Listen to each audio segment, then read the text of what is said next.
નમસ્કાર મિત્રો, આપ જોઈ રહ્યા છો આપણું રાજુલા ન્યૂઝ। અમરેલી જિલ્લાના રાજુલા શહેરમાં રામનવમીના પાવન પર્વને લઈ ભવ્ય શોભાયાત્રાનું આયોજન કરવામાં આવ્યું હતું। આ શોભાયાત્રામાં માનવ મહેરામણ ઉમટી પડ્યું હતું અને રાજુલા શહેર જયશ્રી નામના નાદ સાથે ગુંજી ઉઠ્યું હતું। આ સાથે રાજુલાના ધારાસભ્ય હીરાભાઈ સોલંકી સહિત આગેવાનો શોભાયાત્રામાં જોડાઈને ભગવાન શ્રી રામના દર્શન કરી આશીર્વાદ લીધા હતા।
જય શ્રી રામ, હર મહાદેવ।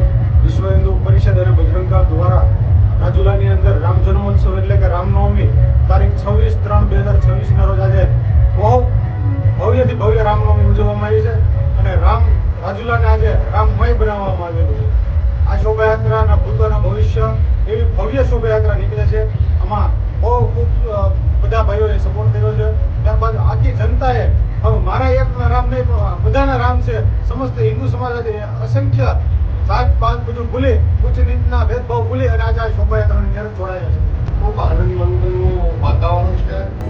રાજુલા શહેરમાં વિશ્વ હિન્દુ પરિષદ દ્વારા રામ જન્મ મહોત્સવ આજે બપોરે 3 વાગે શોભાયાત્રા સ્વામિનારાયણ મંદિરેથી નીકળી હતી અને જલારામ મંદિરે વિવિધ માર્ગો ઉપર ફરી ધજા પતાકા બેન્ડવાજા રાસ ગરબા સાથે ખૂબ બધાની અંદર એક ઉત્સાહ અને ઉમંગ જોવા મળ્યા। રામના નારા, હનુમાનજીના નારા સાથે અને અલગ અલગ રામ સીતાના પાત્રો સાથે અને ફ્લેટો સાથે આ શોભાયાત્રા ભવ્યથી ભવ્ય સફળતાપૂર્વક નીકળી હતી, જેની અંદર સમગ્ર રાજુલાના મંદિરો અને શહેરો શણગારવામાં આવ્યા હતા, ગલીઓ, અને ખૂબ આનંદ મંગલ વાતાવરણથી વિશ્વ હિન્દુ પરિષદ દ્વારા રાજુલા ખાતે આ શોભાયાત્રા ભવ્યથી ભવ્ય ઉત્સાહ અને ઉમંગ લોકોમાં જોવા મળ્યો છે।